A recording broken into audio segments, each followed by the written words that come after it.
بسم اللہ الرحمن الرحیم، السلام علیکم، میں حضور بخش بگٹی، آپ دیکھ رہے ہیں براق ڈیجیٹل۔ ناظرین، ایک دفعہ پھر میں آپ کو خوش آمدید کہتا ہوں اپنے اس پوڈ کاسٹ کے سلسلے میں۔ ایک بہت اہم نئی ڈیولپمنٹ سامنے آئی ہے یو ایس اور ایران کے درمیان، جو سیز فائر ہو رہی ہے، پھر پیسفل ٹاکس ہو رہے ہیں۔ اس حوالے سے آج میں چاہوں گا اپنے گیسٹ سے بھی اس حوالے سے سوال کروں۔ آگے چل کے ٹرمپ کے آئے دن جو دھمکی خیز بیانات سامنے آتے ہیں وہ ایڈریس کر رہے ہوتے، تو اس حوالے سے میں چاہوں گا اپنے گیسٹ سے سوالات کروں، وہ ان چیزوں کو کیسے دیکھتے ہیں۔ آگے سے جو ایران کا رسپانس ہے اس حوالے سے بھی میں چاہوں گا ان سے سوالات کروں۔ ان ساری چیزوں پر بات کرنے کے لیے اسٹوڈیو میرے ساتھ موجود ہے عبداللہ خان صاحب، ان سے بات کرتے ہیں۔ سر خوش آمدید۔ السلام علیکم۔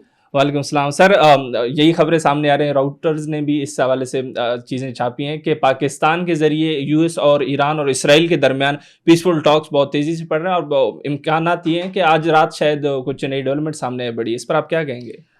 دیکھیے، یہ رائٹرز نے جو خبر جاری کی ہے یہ تقریباً 5 گھنٹے پہلے، اور انہوں نے یہی کہا ہے کہ پیر والے دن جو ہے وہ امکان ہے کہ کوئی معاہدہ ہو جائے گا، اور رائٹرز نے جو اس کو نام دیا ہے وہ اسلام آباد اکارڈ کا نام دیا ہے۔ بالکل، تو میرے حساب سے یہ اسلام آباد اکارڈ 2 ہوگا، صحیح، کیونکہ اسلام آباد اکارڈ 1 جو ہے نا وہ 1993 میں ہوا تھا، جو افغان جو وارنگ فیکشنز تھیں ان کے درمیان ہوا تھا، بالکل، جس وقت جو ہے نا یہ آپس میں سارے کابل پر لڑ پڑے تھے، احمد شاہ مسعود اور حکمت یار، تو پاکستان نے اسلام آباد میں ان کی صلح کرائی تھی۔ بالکل، بالکل، تو وہ ایک پرانا اسلام آباد اکارڈ بھی ہے، تو یہ اس کا نام ویسے پاکستان اکارڈ رکھتے ہیں تو زیادہ بہتر ہے، لیکن اگر اسلام آباد اکارڈ ہی رکھنا ہے تو اسلام آباد اکارڈ 2 ہو جائے گا۔ صحیح، تو ایک میرے ذہن میں تھا کہ چلیں ایک ہسٹورک پرسپیکٹو بھی بتا، بالکل ایسے ہی ہے، اور اس سے یہ بھی ظاہر ہوتا ہے کہ پاکستان صرف آج ہی نہیں، ہمیشہ سے ہی جو ہے نا عوام کے لیے کوششیں کرتا رہا ہے، اور اب بھی کر رہا ہے۔ بالکل، اور یہ بڑا ایک ٹائٹ روپ واک تھا پاکستان کے لیے، اس کو ڈیلیکیٹ ڈانس بھی کہہ سکتے ہیں آپ، بہت مشکل سے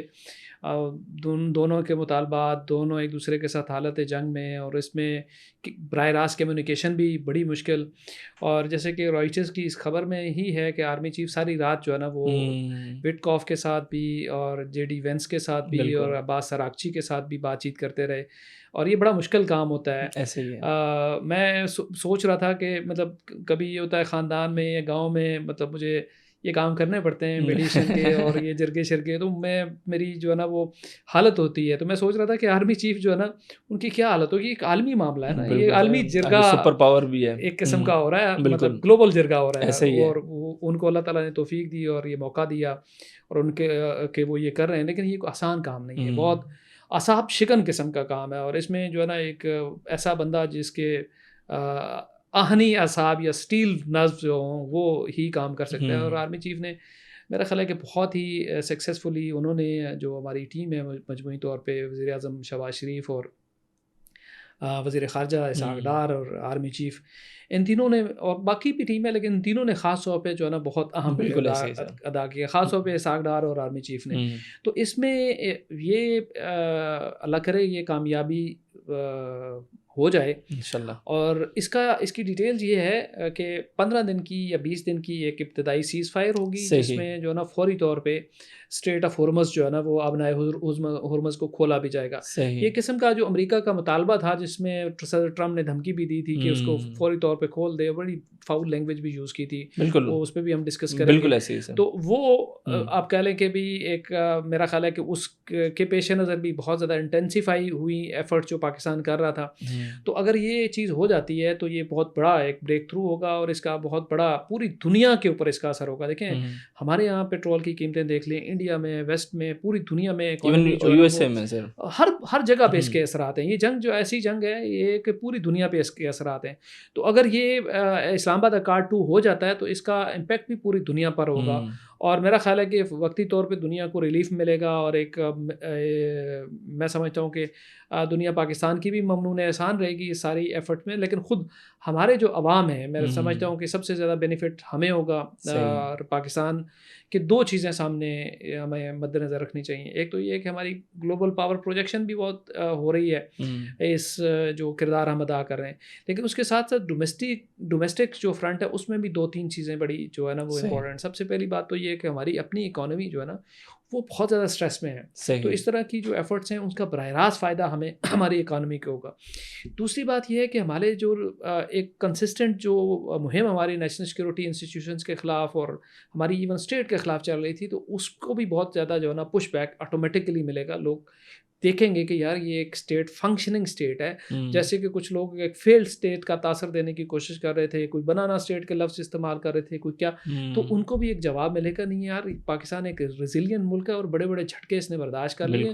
اتنے بڑے جھٹکے عالمی سطح پہ بھی ہوئے اور اس میں لوگ دبک کر بیٹھ گئے. یعنی بڑی بڑی طاقتیں ہیں جو مطلب اس دنیا میں کہاں تھیں, اور اس میں انڈیا دیکھ لیں جس نے وشو گرو اور پتہ نہیں کیا کیا, وہ خاموشی سے ایک سائڈ پہ ہو کے بیٹھ گئے. چین جو ہے نا وہ کوئی رول پلے نہیں کر سکا, روس کوئی رول پلے نہیں کر سکا, اور اس میں پاکستان جو ہے نا وہ سامنے آیا ہے. بہت بڑی کامیابی ہے.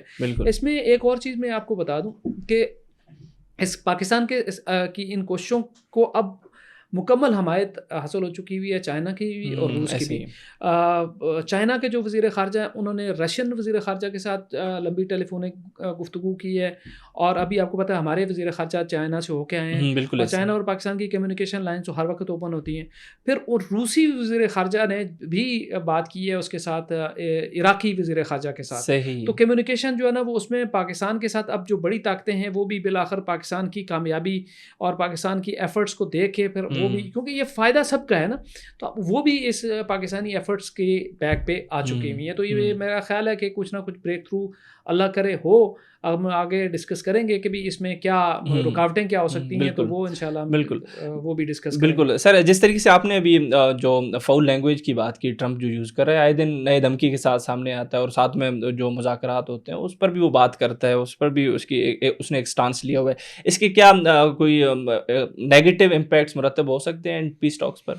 دیکھیے یہ ہمارے ہیں جنرل سعید, پہلے چیف آف جنرل اسٹاف بھی رہے ہیں, تو میں ان کا ٹویٹ پڑھ رہا تھا, انہوں نے ایک بڑی دلچسپ بات لکھی اور مجھے بڑی وہ ہٹ کی. انہوں نے کہا اگر کسی بندے کو اس کی عمر اس کی اصلاح نہیں کر سکتی نا, تو دنیا کی کوئی بھی ایفرٹ, چاہے پاور ہو, اس کے پاس کچھ بھی ہو, عہدہ ہو, کوئی چیز بھی ہو, دولت ہو, وہ اس کو ٹھیک نہیں کر سکتی. صحیح بات ہے. تو وہ ٹرمپ کی طرف اشارہ کر رہے تھے کہ نہ ان کو عمر ٹھیک نہیں کر سکتی, باقی کوئی چیز اس کو ٹھیک نہیں کر سکتی. تو وہ ایک مسئلہ ہے جو بہت بڑا مسئلہ ہے. آپ کہہ لیں کہ اگر میں سخت الفاظ استعمال نہ کروں, بلکہ کیوں نہ کروں, ٹرمپ صاحب کون سی اچھی زبان استعمال کر رہے ہیں کہ ٹرمپ کا امریکہ کا صدر بننا یہ بندر کے ہاتھ میں اس طرح کے مترادف ہے.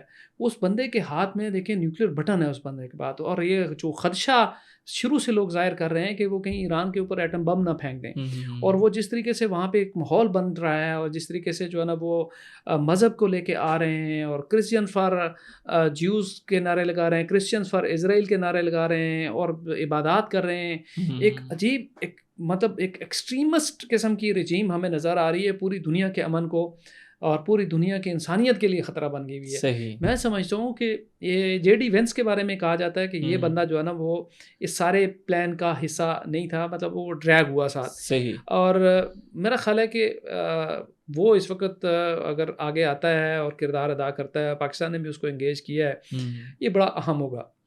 دوسری بات یہ کہ اگر ٹرمپ کی امپیچمنٹ ہو جاتی ہے تو بھی جے ڈی وینس جو ہے نا وہ اس میں ظاہر ہے بطور نائب صدر جو ہے نا وہ ٹیک اوور کر لے گا.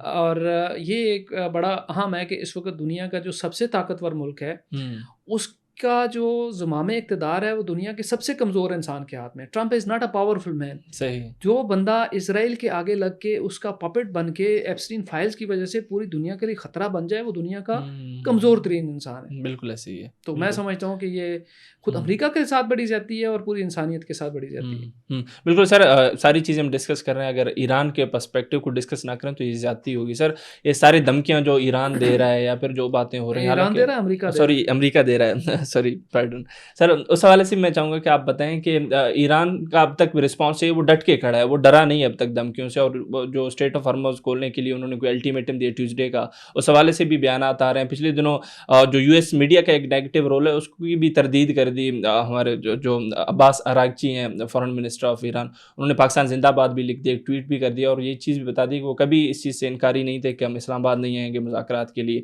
ان کے ٹیک کو آپ کیسے دیکھتے ہیں؟ دیکھیے یہ ایران کا پرسپیکٹیو بھی بڑا اہم ہے. اس وقت میڈیا وار بھی جاری ہے, بہت ساری چیزیں ایران کی طرف سے آتی ہیں, بہت ساری امریکہ کی طرف سے آتی ہیں, اور truth is the first casualty of war, یہ پہلی چیز ہوتی ہے. تو ضروری نہیں دونوں طرف سے جو چیزیں ہیں وہ ساری کی ساری سچی ہوں یا ساری کی ساری جھوٹی ہوں, کہیں سچ کہیں جھوٹ ہر طرف سے آتا ہے.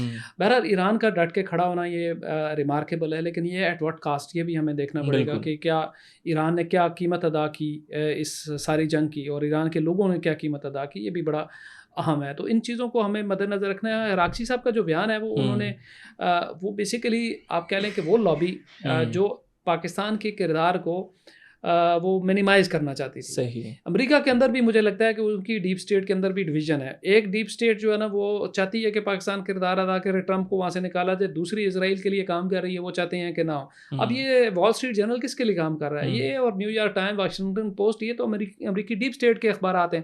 انہوں نے ہی WMD کا بہانہ بنا کے عراق پہ چڑھائی کروائی تھی نا. اور ابھی جو ہے نا انہوں نے ہی کہا کہ نہیں جی کوئی بھی نہیں آنا چاہتا. تو عراقچی صاحب نے بالکل واضح کر دیا کہ ایسی کوئی بات نہیں. اور اب ان کا یہ خود جو رائٹرز بیسیکلی چونکہ یہ لندن بیسڈ نیوز ایجنسی ہے, تو اس نے بھی واضح کر دیا کہ یہ یعنی پاکستان کی جو ایفرٹس ہیں وہ ابھی تک جاری ہیں اور پاکستان ایک کنکلوژن کی طرف جا رہا ہے. تو عراقچی صاحب کے اسٹیٹمنٹ کے ساتھ جو ہے نا وہ اور چیزیں بھی جو اس کو کمپلیمنٹ کرتی ہوئی آ گئیں. اور بیسیکلی جو ہے نا یہ بہت بڑا سیٹ بیک ہے وال اسٹریٹ جرنل کے لیے اور ان امریکی اخبارات کے لیے کہ جو بیسیکلی اسرائیل کے لیے کام کرتے ہیں. اور میں یہی بیسیکلی کہنا چاہتا ہوں کہ جو پاکستان کی ایفرٹس, پہلے دن سے میں نے پچھلے پوڈ کاسٹ میں بھی کہا تھا کہ یہ ساری ایفرٹس کو سب سے زیادہ خطرہ اسرائیل سے ہے, کیونکہ یہ جو امن ہے یہ اسرائیل کے حق میں نہیں ہے. وہ چاہتا ہے کہ بیسیکلی جو ہے نا وہ یہ اس کو سبوتاج کرے. تو یہاں سے ہمیں جو ہے نا وہ کرنا پڑے گا, بہت محتاط ہونا پڑے گا. ابھی بھی دیکھیں کچھ بھی ہو سکتا ہے, اسرائیل ابھی بھی کوئی منفی کردار ادا کر سکتا ہے. اور ابھی ایک خبر یہ کہیں آج گردش کر رہی تھی کہ JD وینس اگر پاکستان کا وزٹ کرتے تو اسرائیل ان کو ہٹ کر دیتا. یہ خبریں بھی چل رہی تھی. مطلب یہ اس حد تک جو ہے نا وہ اسرائیل نیگیٹو ہے, کیونکہ اس کو پتا ہے کہ یہ اگر امن آ گیا مڈل ایسٹ میں, ایران کا معاملہ حل ہو گیا, تو اسرائیل کے پاس جو ہے نا وہ جتنی بھی وہ بدماشی اس خطے میں کرنا چاہ رہا ہے گریٹر اسرائیل, وہ سارے کے سارا پلان پیک ہو جائے گا. اور پاکستان کو یہ بہرحال کردار جائے گا, اللہ کرے یہ کامیاب ہو گئے. ایک گولی فائر کیے بغیر گریٹر اسرائیل کا اتنا بڑا پروجیکٹ پاکستان جو ہے نا اس کو ریورس گیئر میں ڈال دے گا. اور یہ میں سمجھتا ہوں کہ پاکستان کے علاوہ کوئی مسلمان ملک نہیں کر سکتا تھا. کسی اور میں یہ گٹس ہی نہیں تھے اور کسی اور کا نہ ایکسپیرینس تھا, نہ اس میں یہ طاقت تھی. یہ بہرحال تاریخ میں ایک سنہرے باب کے طور پہ لکھا جائے گا کہ پاکستان ایک ایسا ملک تھا بغیر گولی چلائے اسرائیل کو واپس اس کے بل میں گھسا دیا. بالکل بالکل سر, پاکستان جس طریقے کی ثالثی کا کردار ادا کر رہا ہے, پوری دنیا اس کی تعریف کر رہی ہے. آپ سے بھی ایسی ہی چیزیں سننے کو ملی. لیکن سر آپ کو نہیں لگتا جو کرٹیکس ہیں پاکستان پر کہ پاکستان کو ایک سائڈ پہ مطلب ٹلٹ کرنا پڑے گا, ایران کے سائڈ یا پھر USA کے سائڈ, ان کرٹیکس کو آپ کیسے دیکھتے ہیں جو پاکستان اب تک کردار ادا کر رہا ہے جنگ بندی کے حوالے سے؟ دیکھیں بات یہ ہے کہ یہ لوگ جو کہتے ہیں پاکستان کو سائڈ لینا پڑے گی, کیوں لینے پڑے گی؟ پاکستان کے لیے جو سب سے بڑا امپورٹنٹ چیز ہے وہ پاکستان کے 25 کروڑ عوام ہے. صحیح. تو 25 کروڑ عوام کو ہم جنگ کے اس میں وہ دھکیلنا چاہتے ہیں کچھ لوگ کہ بھی آپ اس کی سائڈ لیں یا اس کی سائڈ لیں. مطلب یہ کون سی نان سینس ہے یار, مجھے سمجھ نہیں آتی. ایسے کون سے لوگ ہیں جو کہتے ہیں کہ جناب کسی نہ کسی کی سائڈ لینی پڑے گی؟ یہ کوئی حق و باطل کا مارکا بالکل بھی نہیں ہے. صحیح. دیکھیے سیدھی سی بات ہے کہ یہ ضرور ہے کہ ایران ڈٹا ہے اور ہم نے اس کی تعریف کی ہے, میں نے بھی بہت کھل کے تعریف کی ہے. لیکن کیا یہ لڑائی بنیادی طور پہ حق و باطل کی لڑائی ہے؟ اس میں بہت ساری باتیں ہیں. اس وقت ہمیں جو ہے نا وہ چونکہ ایران حالت جنگ میں ہے, ہم اس کے اوپر کھل کے تنقید نہیں کرنا چاہتا میں, لیکن اس کا کردار بھی اتنا ریمارکیبل نہیں رہا ہے. صحیح. اور دیکھیں ہمارے اسٹریٹجک مفادات کس کے ساتھ وابستہ رہے ہیں, عرب ملکوں نے ہمارے ساتھ کس طرح سے کھڑے ہوئے ہیں, اور ایران نے ہمارے ساتھ کیا کیا کردار ادا کیا ہے. تو ہم کیوں اس جنگ میں کودیں؟ ہم اپنے پاکستان کو اگر ہم محفوظ رکھیں گے, سکیور رکھیں گے, تو امت کا کے کوئی کام آئیں گے نا. یہ یمن بنا ہوتا, یہ شام بنا ہوتا. دیکھیں نا شام کی حالت دیکھیں, وہاں پہ کس کی حکومت ہے اس وقت؟ وہ ماضی کے القاعدہ والوں کی حکومت ہے, اور وہ اپنے آپ کو بہت بڑے مجاہدین کہتے ہیں. ایک پتھر اٹھا کے اسرائیل پہ پھینکنے کی پوزیشن میں نہیں ہے, کیونکہ وہ وہاں پہ خانہ جنگی ہے ہی کچھ نہیں ان کے پاس کلاشن کوف کے علاوہ. تو یہ کچھ لوگ یہ چاہتے ہیں کہ ہم اپنے ملک کو حق و باطل کے نام پر جنگ میں دھکیل کے, تو ہم بھی جو ہے نا یہاں پہ یا عراق بنا لیں یا شام بنا لیں یا لیبیا بنا لیں. یہ باتیں نہیں ہوتی ہیں. یہ انٹرنیشنل ریلیشنز میں مفادات کا سودا ہوتا ہے. ایران کو جہاں مفاد ملے گا وہ اپنے مفاد میں فیصلہ کرے گا. پاکستان کو جہاں اپنا مفاد نظر آئے تو اس مفاد میں فیصلہ کرے. لیکن یہاں ایک بڑی بنیادی چیز میں آپ کو بتا دوں, پاکستان کے مفاد کے ساتھ امت کا مفاد جڑا ہوا ہے. صحیح. پاکستان کے مفاد میں کوئی فیصلہ بھی ہوگا نا, وہ پوری امت کے دفاع کا فیصلہ ہوگا. صحیح. پاکستان دنیا کا واحد مسلمان نظریاتی ملک ہے. باقی کسی کا نام دیکھ لیں, کوئی کس بنیاد پہ کھڑا ہے, کوئی کس بنیاد پہ کھڑا ہے. ہمارے بہت سے بھائی ملک ہیں, بہت سے پڑوسی ملک ہیں, کسی کا نام نہیں لیتے. لیکن پاکستان تو بنا ہی دین کے نام پر ہے, بنا ہی اسلام کے نام پر ہے, اس لیے اس کا کوئی بھی مفاد, اس کا کوئی بھی انٹرسٹ, اس کا کوئی بھی دفاع وہ اسلام کا دفاع ہے.